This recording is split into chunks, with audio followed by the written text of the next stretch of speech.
የተከበራችሁና የተወደዳችሁ ተመልካቾቻችን ይህ የድሬዳዋ ቴሌቪዥን ነው። አሸዋ ሜዳ ነው። ይትነቃቸው ዘውገቦቸራ በዳኝነት ህይወቱ ሌሎች ይከብዳቸዋል የተባሉ ጨዋታዎችን መርጧል። ከእድሜያቸው ውስጥ 43 ዓመቱን በስፖርት 40 ዓመቱን በእጅ ኳስ ስፖርት አሳልፈዋል። እንዴት ተሸነፍን? እንዴት ጎል ገባብን? ነገ የተሻለ ቦታ ለመድረስ የትኛውም አይነት ስፖርትን ስትሰራው ቻሌንጆችን መቋቋም ግዴታ። ከህዝቡ ጋር እንድንተዋወቅ ያደረክበት መንገድ አሪፍ ነበረ ብዬ አስባለሁ። ለድሬዳዋ ቴሌቪዥን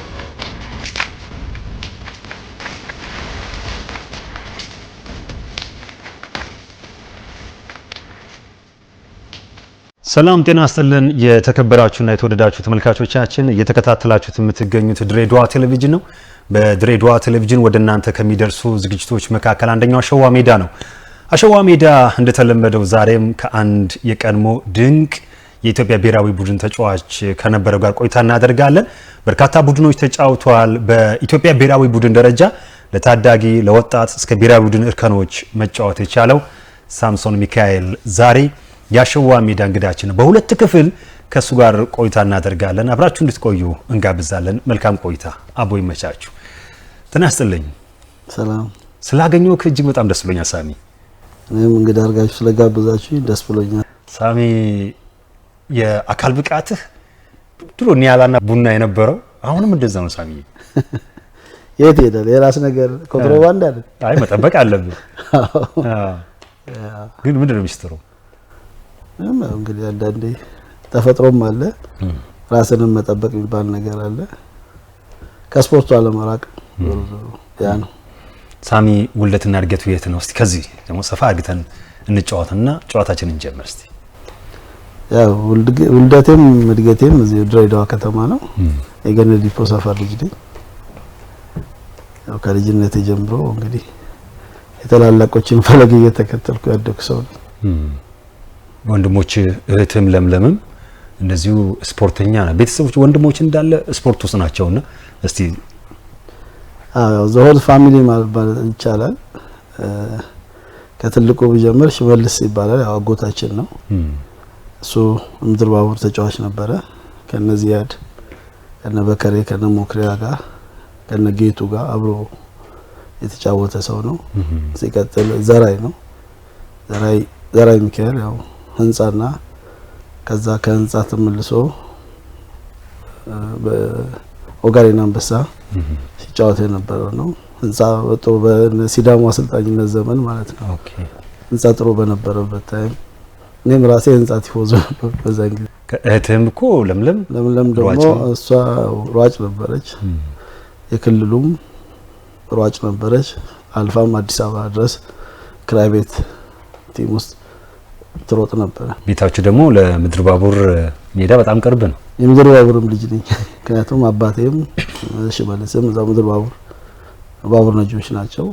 እንግዲህ ፋሚሊ ቤት ምድር ባቡር ቤተሰብ ባቡር ክለብ እንደ ቤቱ ነው የሚታየው እና በወረቀንበት ያደግንበት ሜዳ ነው ምድር ባቡር። እንደው ምን ይባላል የምድር ባቡር ሰራተኛ ልጅ ከሆንክ ዱቤ እንኳን አትከለከልም ይባላል። ሲጀመር ለዱቤ ምን አድርስ በረካ ነበር። ብሩ ለሳንዛታ ጥሩ ጊዜ ነበር። ያ ምድር ባቡር እውነት ነው። ታያቸው ነበር ልምምድ ምናምን እየሄድክ? አዎ በጣም ትሬኒንግ አልቃያቸው። ያው መስራተ ነበር በማለው መስራተ ገብርኤል ሙሉ ቀን ትምህርት ነው ባለችው ረፍት ሲሆን ቅዳሜና እሑድ ግድ ነው ከባቡር ሜዳ አልጠፋም። ያም እንግዲህ አስተዋጽኦ አለው ለኔ እዚህ መድረስ። በወቅቱ የነበሩ የምድር ባቡር ተጫዋቾች እነ ኬኔዲ ነፍሳ በጋሻው ራሱ ቲጋና ከኛ ሰፈር አሉ። ፍሳ በጋሻው ኦጆ አሉ ብዙ ልጆች እና እነሱን እያየን ያደግነው።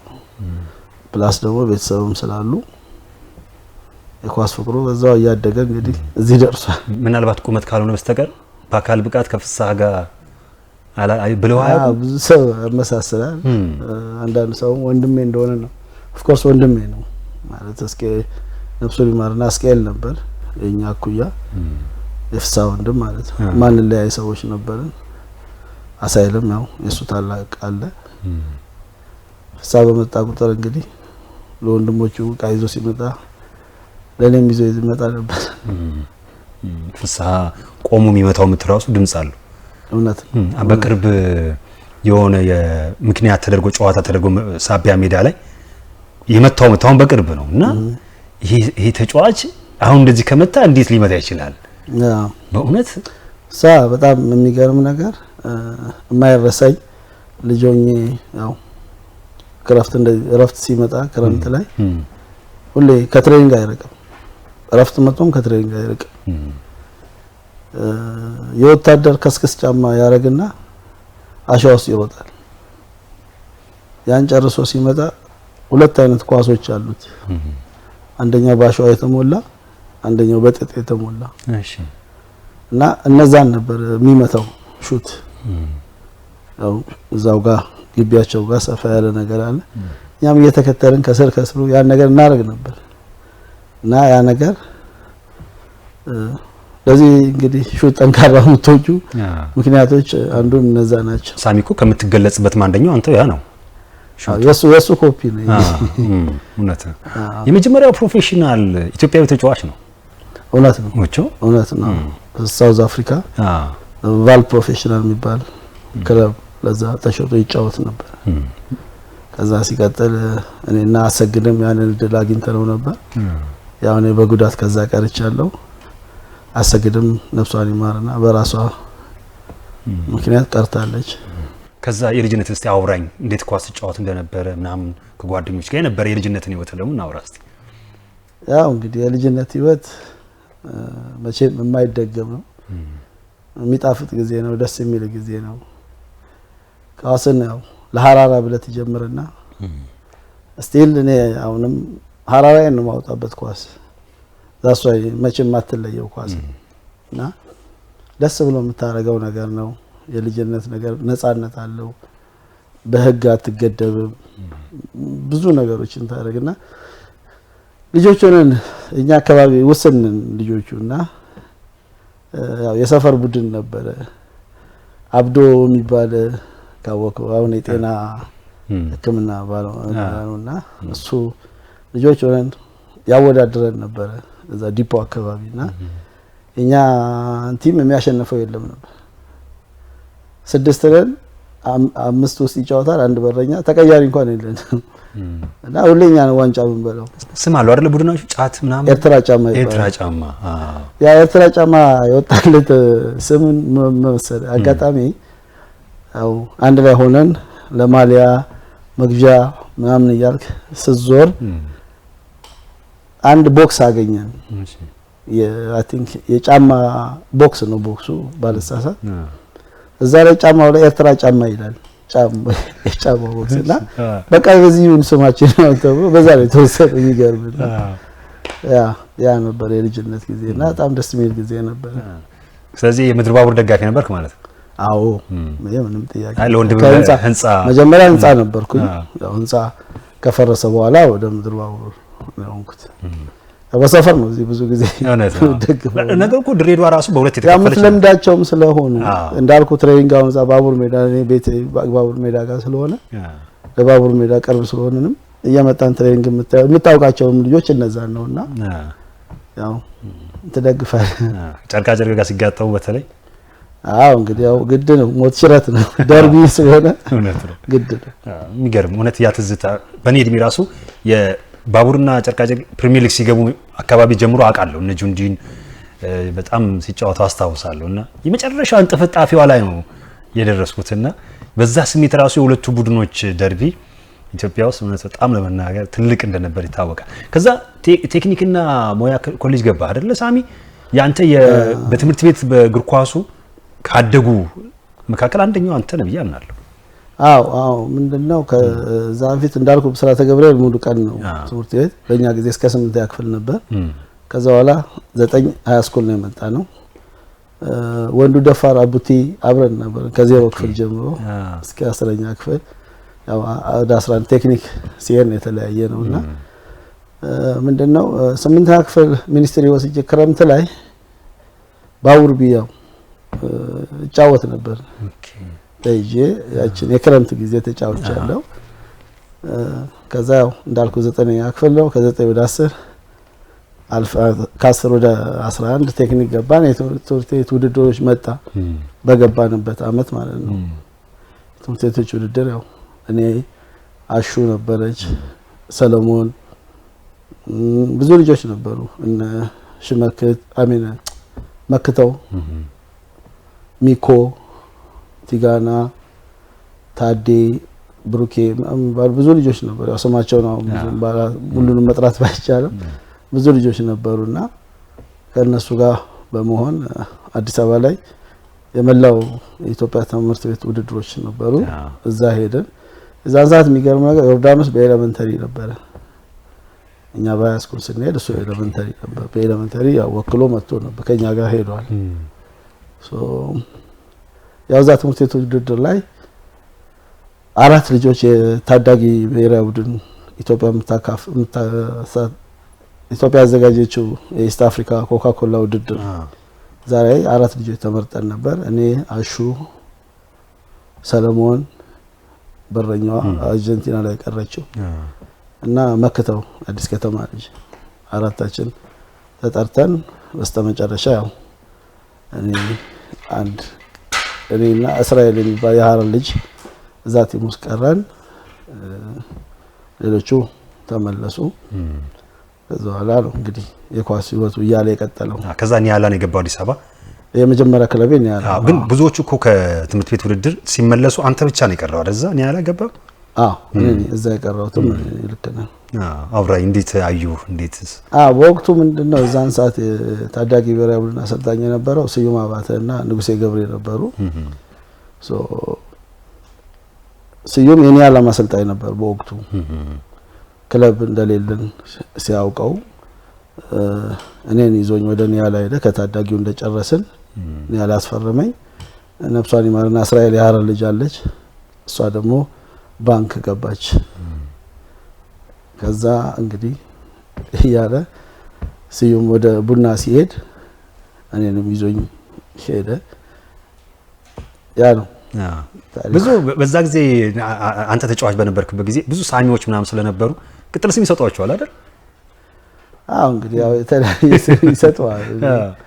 እንግዲህ እግሬ ፕራኬት እንደመሆኑ መጠን ሳሚ ገዳዳው ይላሉ። በቡና ደግሞ በኩል ሳሚ ንስነሱ በማለት ነው ደጋፊዎች ቢዘምሩን ዜማል። በዛ ምን ለየው ልክ ነው። ብዙ ሳሚዎች አሉ። ምን አላመቆየን ያላ ጀስት 1 አመት ነው የተጫወትኩት። ኢቨን በሚገርም ስዩም በግማሽ አመት ነው ሄደው ወደ ቡና። በዛም ይዞ የሚሄድ ፈልጎ ነበረ። ያው እኔ የነበሩ ኮሚቴዎች መልካም ሰዎች ነበሩ። በእርግጥ በወቅቱ የነበሩት ያው ገብቷቸዋል። እኔ ወደ ሀገር እመለሳለሁ ብዬ ነበር መሄድ የፈለኩ። አይ ገብቶናል። ያው ስዩም እዛ ቤትም ስለነበረ ይተዋወቃሉ እነሱ እና እናውቀዋለን የማን ስራ እንደሆነ ብለው ያችን አመት አስጨርሰው ጊዜን ስጨርስ ወደ ቡና 1 አመት ነው ኒያላ ተጫወተ። ከዛ ቡና ነው የገባሁት። ኒያላ የድሬዳዋ ልጆች ብዙ እድል የሰጠ ደግሞ ደስ የሚለኝ የአካል ብቃታቸው ለድሬዳዋ ልጆች ቀረብ ያሉ ብዙ እድል መስጠት ሲችል አይተናል። እንደውም እኔ በኢትዮጵያ እግር ኳስ ላይ የኒያላ ሙገር ሲሚንቶ እነዚህ ቡድኖች መጥፋት እግር ኳሱ ላይ ተጽዕኖ አለው ብዬ አምናለሁ። ሳሚ በእርግጥ ክለብ ባነሰ ቁጥር የተጫዋች የማፍራት እንትኑ ይቀንሳል። ምንድነው በወቅቱ የዛን ጊዜ ኒያላ ውስጥ እኔና ቹቺ ነበር ከድሬዳዋ ልጆች። ቹቹ ኮተን እሱ ከጎርጊስ መጥቶ እኔ ያው ከትምህርት ቤት እዛ ሄጄ አንድ ላይ ነበርን። ቡናም ስንገባ አብረን ይመስለኛል። ቡናም መጥቷል ቹቺ እና ምንድነው እኛ በወጣን the next year እነ ሳምሶን ጢሊ ናቲ ነፍሷን ይማርና ቶፊቅ እና መሽኔ እና ምንድነው በወቅቱ የዛን ሰዓት አቶ ወንዱ የሚባሉ ቡድን መሪ ነበሩ የኒያላ። በጣም መልካም ሰው፣ ስፖርት በጣም አይ ቲንክ የድሬዳዋም ቤተሰብ ነገር አላቸው ይመስለኛል ባለሳሳትና ያው ጥቆማ አድርግልን የሚል ነገር መጥቶ ነበር። እኔ ለቅቄ ወደ ቡና በመገባ ሰዓት የናቲንና የቶፊቅ ሳሚን ያው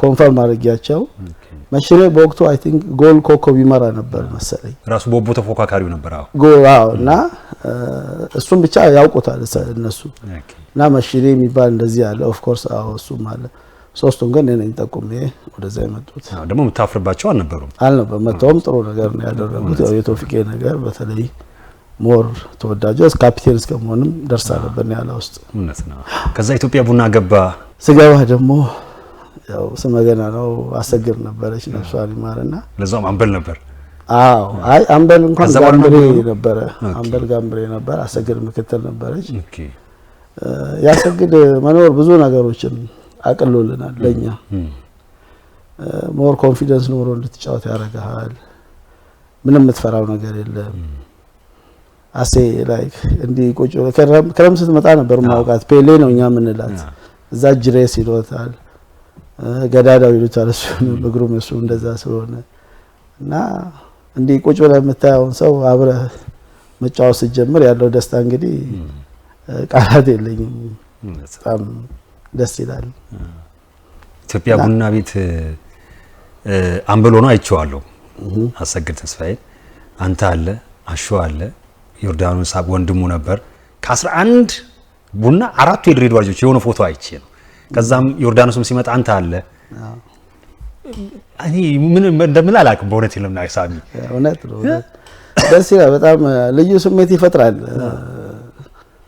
አሮ ነው ለኔ በጣም ልዩ ስሜት ይፈጥራል ስፔሻል አንድ ላይ ስትሆን አብሮ አደጎች አንድ ላይ ሆነ አንድ ክለብ ትልቅ ክለብ ነው ኢትዮጵያ ቡና እንግዲህ ስመገናና ክለብ ነውና ቲም ውስጥ እንደዚህ አንድ ላይ ሆነ ያንድ አካባቢ ልጅ ይሄ ሳይድ መያዝ ምናምን ሳይሆን በቃ የተላመድክ ሰው ነህ አሁን እናሹ ከትምህርት ጀምሮ አብረን የነበረ ልጆች ነን አስበዋ እንደገና በትልቅ ደረጃ ደግሞ አንድ ላይ አንድ ቲም ሆነ ተገናኝተ እንደዛ ነገር ሲፈጠር አንድ ወቅት ላይ እንደውም እንዳልከው 5 ተስፉ መታ ነበር ተስፉ ዶጋ ዮርዳኖስ አለ እኔ ያለው አሹ አለ ሲሞን ነበር እና በቃ የሚገርም ከ11 5 የድሬዳዋ ልጅ ከኛ በፊትም እንደዚህ ጎርጊስ ውስጥ እንደዛ አይነት ነገር ነበር የሚገርም ነፍሳ ሊሜ ሸሪፍ ቻይና የሚሉት ልጅ የነበረ ባቡርም ይጫወት የነበረ የሳቢያ ልጅ ቻይና የሚባል ትልቁ ቲጋና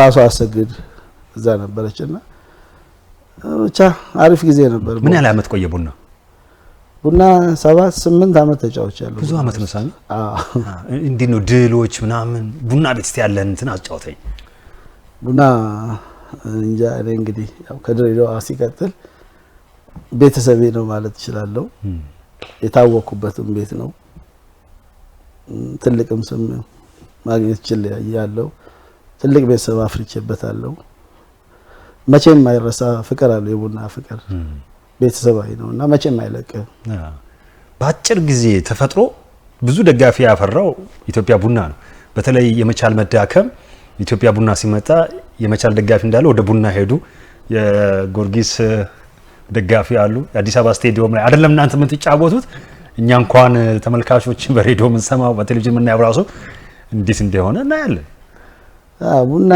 የሚገርም በዛን ወቅት በጣም ደስ 90ዎቹ ላይ ነውና በጣም ደስ የሚል ጊዜ ነበር አይደለም መጫወት ቲም ውስጥ መያዝ ራሱ በጣም ያስደስት ጊዜ ነበር ከሜዳ ላይ ያለው ጨዋታ አልፎ ተርፎ በውጭ ያለው ካምፕስ ያለው ነገር እርስ በርስ ያለው ነገር በጣም ላይክ ፎrever ሪስፔክት የምታረጋቸው ልጆች ናቸውና ማይረሳ ጊዜ ነበር ቡና ገበያ ላንተ ደግሞ አዜሙል እንግዲህ ግድ ነው ቡና በዘፈን አይታማም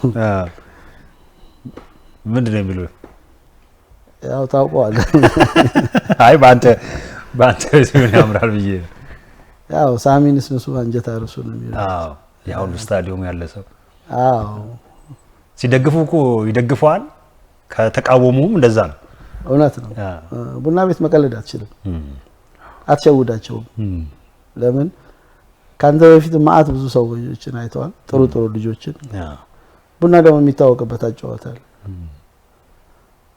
ያና መጫወት ካቻል ባትሄድ ይሻላል ቡና ገበያ ለምን እንዳልከው የዛን ያለም ተዋርደ ትወጣለህ እድል አለማግኘት ሳይሆን ተዋርደም ትወጣለህ ስለዚህ ቡና አብዛኛው አዶ ነው ለኛ ስፔሻል ድሬዳዋ ልጆች በወቅቱ የነበረው አጫዋት እንትን የተመቸ ነው። ድሬዳዋ የምታውቀው ነው። ባቡርም ሆነ ኮተን የሚጫወቱት ጨዋታ እውነቴን ነው። እኔ አሁን አልዋሽም ኳስ ያው ፕሪሚየር ሊግ ምናምን ብዙ አላይም። ኦኬ አያስደስተኝም። ለምን እዚህ ጋር ያየሁት ነገር አለ ማአት የድሮዎቹ በተለይ ኮተንም ሆነ ባቡር የነበሩ ቲሞች ስለ እውነት ነው ህንጻም መጥቶ የነበረው ቲም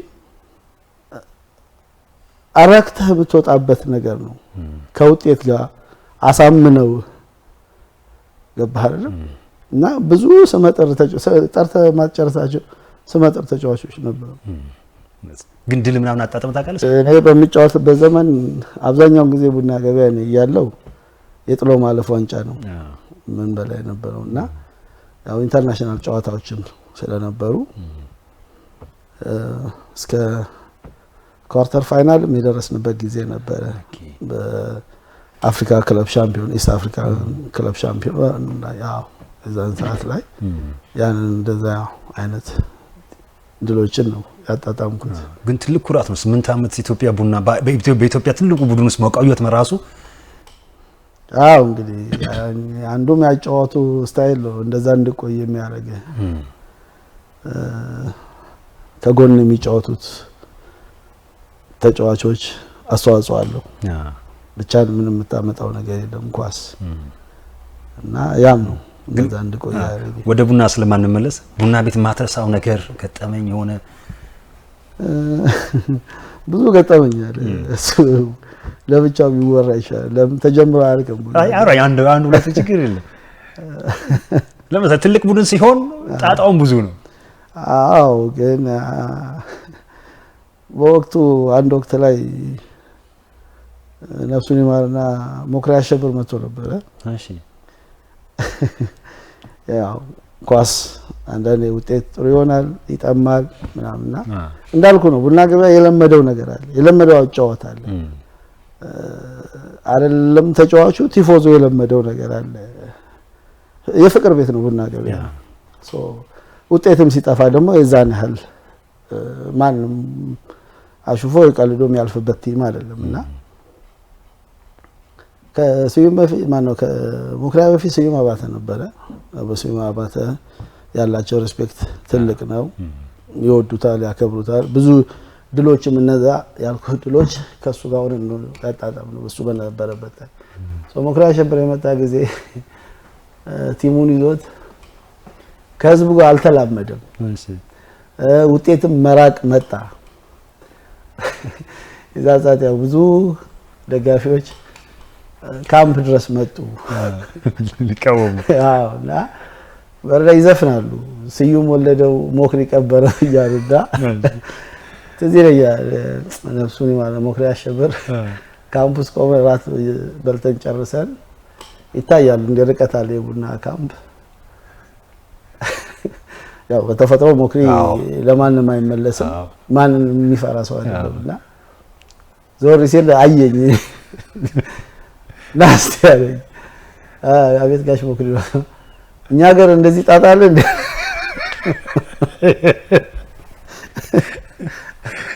አይ ያው እዚህ ቲም እንደዚህ ብለህ ያው ታስረዳ ውስጥ ወጥቶ በቃ መደባደብ ፈለገ። የሚገርም ነገር እኛ አንዱን ያው የድሬዳዋን ስድብ ተሳድቦ አይደለም ተናግረው ይባላል እኮ ሞክሪያ። እና ያቺ ገጠመኝ አለች። ብዙ ገጠመኞች አሉ። ከዛ ከቡና ለቀ ወዴት ሄድክ? ከቡና ለቀቁት ያው በጉዳት ነው። ኦኬ ሜዳ ላይ እግሬ ተሰብሮ ከኒያላ ጋር ስንጫወት የሚገርም ከኒያላ ጋር የመጀመሪያ አይደለም። በሌላ አጋጣሚ እዚህ አደጋ ደርሶብኝ ከሜዳ ወጥቻለሁ። ያው ጀምረው ነው የጨረሰኝ ያላች የበፊት ያዳለ ቢመሰለ ያ ከሜዳ ወጣሁት በጉዳት ነው ከአዲስ አበባ ስቴዲየም። ከዛ ሪከቨር ታይሜን ጨርሼ ስመለስ ማስቀጠል አልፈለጉም በወቅቱ የነበሩ ሰዎች። አንዳንድ ጊዜ ኳስ ክሬዲትን የምታጣበት ጊዜ አለና ውስጥ የምታውቀው ግን አንተ ነህ። ምንም አልመሰለኝም። ጀስት እኔ ማገገሙን የፈለኩት አገገምኩኝ። ስጨርስ ከውጭዎች ጋር መጻጻፍ ጀመርኩኝ ፕሮፌሽናሉን እድል ለማግኘት። ሀረር ቢራ መጣው 2 ወር ከዝግጅት ጊዜ ጀምሮ እስከ ውድድር ተጀምሮ 3 ጨዋታ ድረስ ነበርኩ። ሀረር ቢራ በጸጋይ ዘመን አይደለም በዶቃና መለሰ ሸመና ነበር። ኦልሬዲ እኔ ፕሮሰስ ላይ ነው ያለሁት። ያ ነገሮች እስኪስተካከሉ ነው። እግዚአብሔር ፍቃድ ሆነና ወደ የመን ሄድኩኝ ከ3 ወር በኋላ ሀረር ቢራ ቆይታ። እንግዲህ እዛ ጋር እምቢ ያሉት በወቅቱ የነበሩ ሰዎች መልሼ መጫወትም አልመሰላቸውም ነበር። ግን ከዛ በኋላ ተመልሼ ነው ፕሮፌሽናል ሆኜ የተጫወትኩት። የመን ሄጄ 3 አመት እዛ ተጫውቻለሁ። የመን አንድ ወቅት በጣም ብዙ ኢትዮጵያውያን በገፍ የሄዱበት ነበር። የድሬዳዋ ልጆች ራሱ አህመድ ጁንዲ ነበር፣ አግላን ነበር፣ ዮርዳኖስ አባይ ነበር፣ የአግላን አባት ዚያድ ነበሩ። አንድ ወቅት በጣም ብዙ የሆነ እንትን ነበር አይደል? ከጦርነቱ በፊት የመን ከመፈራረሷ በፊት ብዙ እንትን ነበር። አጫውትን የመንን ሀገሪቱን እዛ ያው ሩዝን ምንድነው በሪዝና ምንድነው ነበር እሱ እንኳን በሪዙም እዚህም አለ አይደል? ከኛ ጋር ያመሳስላል። ለኛ ስፔሻል ለኛ ምንም ችግር የለም። ለድሬዳዋ ልጆች የምግቡ ስታይል እንደው የሚመቸን አንድ አይነት ነው ኦልሞስት። እዚህ እንግዲህ ወጣ ብለህ የምትበላ ከሆነ አካባቢ ካሉ ሶማሌዎችም ኦሮሞዎችም ነው ተቀላቅለን ያደግነው እና ስንበላም እንደራስ አድርገን ነው የምትቆጥረው። ስለዚህ ምንም ለኔ በኩል ምንም ልጅ ድሬዳዋ ገብተህ መስጊድ አሰግድም እንጂ እኮ አንድ ነህ። አዎ እና የመን የሄድኩ ጊዜ የመጀመሪያ ቲሜ ያው ኢቲን ነሽርን ነው ማየው ነው የሚባለው። ሁለተኛው ቲሜ ረሺድ ነው የሚባለው። ሶስተኛው ወህዳ አደን ይባላል። 3 አመት ነው የተለያየ ጊዜ ተጫወትኩት። ጥሩ ጊዜ ነው። ሰዎቹ በጣም ደስ ይላሉ። በቃ ለኳስ ያላቸው ፍቅር፣ ለኢትዮጵያ ስፔሻል ደግሞ ጥሩ አመለካከት አላቸው። በወቅቱም ደግሞ የነበሩ ሳላመሰግናቸው ማላልፋቸው ልጆች የየመንና የኛ ተወላጆች አሉ። እነ ሁሴን ጁባሪ የሚባሉ፣ መሐመድ አዛዚ፣ ካፕቴን ቶፊቅ፣ አህመድ አድናን እነዚህ ያው የኢትዮጵያን ስሜት ስለሚያውቁት እነዛው የጠራው ልጆች ባይ ዘ ዌይ ስፔሻል ሁሴን ጁባሪና መሐመድ አዛዚ የየመን ናሽናል ቲም ተጫዋቾች ነበሩ እና እንዲጫፋችን እንዲነካ አይፈልጉም። አንድ ሰው እንዲበድለን አይፈልጉም። ትንሽ አንተ እዛ ሄደ ሰው ሀገር ላይ ደሞዝ የዚህን ቀን ብሎ ሳይመጣ ሲቀር ያው ይደብራል። ሜቢ ወይ ለቤተሰብ ልትልክ ይሆናል ወይ ራስን ነገር የምታረግበት ይሆናልና ስፔሻሊ ደሞዝ ካላመጡ ትሬኒንግ አልወጣም ነበር። የዕለት ሁለት ካላመጡ ለምን በቃ አዘ ፕሮፌሽናል ከሆነ ፕሮፌሽናል ህግ መከተል መቻል አለባቸው። ዘ ኔክስት ዴይ ዘውት ይመጣሉ። ግን እዛም እኮ ሳሚ ከፍተኛ ጎል አግቢ ተፎካካሪ ነበርክ? አዎ ያው እንደዛ መጀመሪያ አመትና ሁለተኛ አመት ላይ እንደዛ ነበር። ልክ ነህ። ግን ያው ዮርዳኖስ ነበር እሱም ነበር ተከታታይ አመታት የጎል ኮከብ ነበር። አንተም ብዙ ጎል ታስቆጥር ነበር። አዎ አዎ። ምንድነው ልዩነታችሁ የመንና የኛ እግር ኳስ?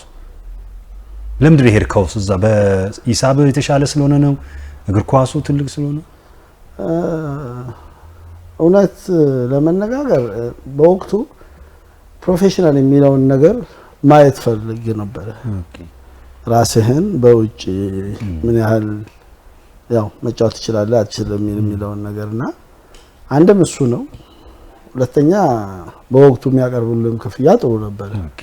ከዚህ የተሻለ ነበር። ለምን አንደኛ ነገር ዶላር ነው የሚከፍሉ፣ ሁለተኛ ነገር ኤቭሪ ጌም ቦነስ ነበረው። እንደየቲሙ ይለያያል እንጂ ጥሩ ጊዜ ነበር ብቻ የመን። ግን እነዚህ አብረው ካደጉት የድሬዳዋ ልጆች ምናምን በተቃራኒ ቡድን መጋጠም ይኖራል፣ አንድ ላይ ይኖራል። እቺን አውራኝ እስቲ። አዎ ያው እነ ዮርዳኖስ ነው ዞሮ ዞሮ አሹም መጣ ነበር ባይዘው። ኦኬ ትንሽ ጊዜ አሹም መጣ ነበርና ምንድነው አንድ ከነ ዮርዳኖስ ጋር ስንጫወት ነው ዮርዳኖስ ቲም የሀገሪቱ ትልቁ ቲም ነው።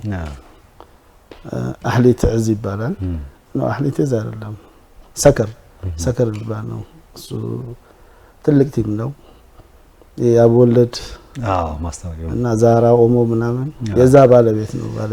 የክለቡ ባለቤት ነው። ዮርዳኖስ አለ፣ ባዩ አለ፣ አንዋር ትንሿ አንድ ላይ ነበሩ። አሰልጣኛቸው ደግሞ ስዩም ነበር፣ ስዩም ከበደ። ስዩም ካንተ ጋር የሆነ ፎቶ አይቻለሁ። የጎርጊስ እንዴት እንደዛ ሊሆን ቻለ? እሱን ላነሳልህ ነውና የዛን ሰዓት ያው ከነሱ ጋር ነበር ጨዋታው። ያ ኢንተርናሽናል ማዮ ሆኜ ነው እሱ ፎቶ። ግን ሁለተኛ አመት ላይ እንዳልኩ እነሱ ከተማ ያለ ቲም ነው የተጫወትኩት እኔም ረሺድ ይባ። የሚገርም የነሱ ቲም ቦነሳቸው ምን ጊዜም $50 ነበር የሚጀምረው። ሲያሸንፉ ኔክስቱን 100 ይሄዳል። 150 50 እየጨመረ ነው የሚሄደው። ከኛ ጋር ሲገናኙ ኦልሞስት 500 ላይ ነበሩ እነሱ። እኛን ካሸነፉ 500 ነው። ሲሸነፉ ደግሞ ተመልሰው 50 ላይ የሚመጡት አይለቁም። ለምን ሊያጡ ነው ያንን ነገር ገባ እና እየተጫወትን ያው እኔ አገባው አግብቼ ዮርዳኖስ ነው ያው የነገረኝ። ከዛ በኋላ እና ይጠራውና የሆነ ሰዓት ሲቋረጥ እኛ እየመራናቸው ነበር። ከዛ ዮርዳኖስ ይጠራውና የስዩም ደግሞ ደብል ነው ተጫዋቹ 500 ነው የሚያገኘው፣ እሱ 1000 ነው የሚያገኘው። ይጠራውና ሰውዬ እኮ 1000 ሊያሳጣኝ ነው ይላል። ዮርዳኖስ ምን 1000 ታያለ እኔ 500 ይላል። ጨረሻ ዮርዳኖስ 2 ጎል አገባ መሰለኝ የዛን ቀን 2-1 አሸነፉን። ዞሮ ተረፉ ማለት እና ያ ገጠመኝ ያስቃል። ሳኒ እንመለሳለን። የክፍል መጀመሪያ አንደኛ ክፍላችን በዚሁ እናብቃ። የተከበራችሁና የተወደዳችሁ ተመልካቾቻችን ከሳምሶን ሚካኤል ጋር የምናደርገው ቆይታችን የዛሬው በዚሁ ይጠናቀቅ እንጂ ግድ የላችሁም የሳምንት ሰው ይበለን። ሳምንት ደግሞ በክፍል 2 እንግዲህ እንቀጥላለን። ዳይሬክተራችን ነግረውናል ሰዓታችን እንደተጠናቀቀ። ስለዚህ ሳምንት ሰው ይበለን። ሳምንት እንገናኛለን። የተከበራችሁና የተወደዳችሁ ተመልካቾቻችን ይህ የድሬዳዋ ቴሌቪዥን ነው። አሸዋ ሜዳ ነው። ይድነቃቸው ዘውገ ቦቸራ በዳኝነት ሕይወቱ ሌሎች ይከብዳቸዋል የተባሉ ጨዋታዎችን መርጧል። ከዕድሜያቸው ውስጥ 43 ዓመቱን በስፖርት 40 ዓመቱን በእጅ ኳስ ስፖርት አሳልፈዋል። እንዴት ተሸነፍን? እንዴ ጎል ገባብን? ነገ የተሻለ ቦታ ለመድረስ የትኛውም አይነት ስፖርትን ስትሰራው ቻሌንጆችን መቋቋም ግድ ነው። ከህዝቡ ጋር እንድንተዋወቅ ያደረክበት መንገድ አሪፍ ነበረ ብዬ አስባለሁ። ለድሬዳዋ ቴሌቪዥን